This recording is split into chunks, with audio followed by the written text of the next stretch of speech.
அண்ணா நாங்கள் வந்து யாரையும் கட்டுப்படுத்துவது கிடையாது. எந்த கட்சியினுடைய உள்விவகாரங்களில் தலையிடுவது எங்களுடைய பழக்கம் அல்ல. எங்களுடைய கட்சியை வளப்படுத்துகின்ற வேலைகளில் நாங்கள் சென்று கொண்டிருக்கிறோம். நாங்கள் கூட்டணி என்று வரும்பொழுது அனைவரையும் அரவணைத்து செல்லுகின்ற ஒரு கூட்டணி, தேசிய ஜனநாயக கூட்டணியாக எங்கள் கூட்டணி இருக்கும். வெயிட் பண்ணுங்க, நாளைக்கு வெயிட் பண்ணுங்க. உங்களை எல்லாம் கூப்பிட்டு தானே பண்ணுவோம், தெரியாமையா பண்ணுவோம். நாளைக்கு வெயிட் பண்ணுங்கண்ணா, கொஞ்சமாக சஸ்பென்ஸ் வேணாமா உங்களுக்கெல்லாம்? முருகர் மாநாட்டை தமிழ்நாட்டில் நடத்துவது தான் உரியதாக இருக்கும். ஏன்னா தமிழ் கடவுள் நாம் இங்கே நடத்துவது, நாம் ஒரே தேசம், ஒற்றுமையான தேசம் என்பது தான். அதனால தான் நாம் காசி தமிழ் சங்கமத்தை ஒவ்வொரு வருஷமும், ஒரு வருஷம் மட்டும் நடத்தலை, ஒவ்வொரு வருஷமும் காசியில் நடத்தி கொண்டு இருக்கிறோம். அது யார் நடத்துறது? யூபி மக்கள் நடத்துகிறாங்க. தமிழ் கலாச்சாரத்தை, தமிழ் பண்பாடை, தமிழ் இலக்கியங்களை ஊக்குவிப்பதற்காக காசி தமிழ் சங்கம் நிகழ்ச்சியை நாம் நடத்தி இருக்கிறோம்.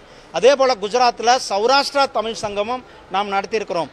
தேவைப்பட்டால் நாம் உலகத்தில் எங்கே வேணாலும் நடத்தலாம். முருக பக்தர்கள் மாநாடு இப்போதைக்கு நாம் நடத்துவதற்கு இங்கே முடிவு பண்ணியிருக்கிறோம். இது வந்து நாம் எங்கே வேணாலும் கூட நடத்துவது நாம், ஏன்னா முருகர் கடவுள் என்பது அனைவருக்குமான கடவுள், தமிழ் கடவுள், உலகத்திற்கான கடவுள்.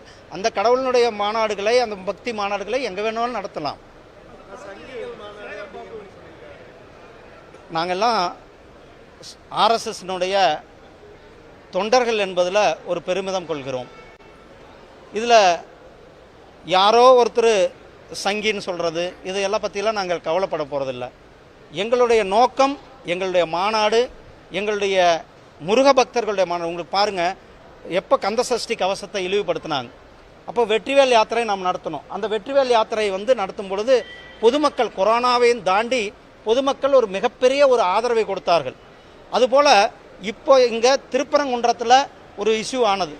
அப்போ முருக பக்தர்கள்லாம் இணைந்து, முருக பக்தர்கள்லாம் மனவேதனையோடு அவர்கள்லாம் இணைந்து ஒரு பெரிய ஒரு மாநாட்டை நடத்துவதற்காக முருக பக்தர்கள் சார்பாக இந்த மாநாடானது ஏற்பாடாக இருக்கிறது. ஏதோ பிஜேபி நடத்துறது அல்லது வேற யாரோ நடத்துறது. இது முருக பக்தர்களுடைய அனைத்து முருக பக்தர்களும் இணைந்து ஒரு மிகப்பெரிய ஒரு மாநாட்டை நடத்த இருக்கிறோம்.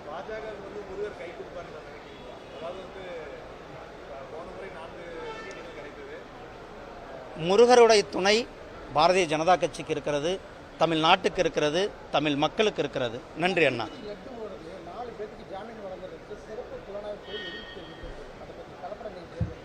கலப்படம் செய்வது எந்த விதத்திலும் ஏற்றுக்கொள்ள முடியாது. கலப்படம் செய்பவர்கள் கடுமையாக தண்டிக்கப்பட வேண்டும் என்பது தான் நாம் தொடர்ந்து வலியுறுத்தி இருக்கிறோம். அவர்கள் மேலே ஆந்திர அரசாங்கம் நடவடிக்கை எடுத்திருக்கிறது, வரவேற்கிறது.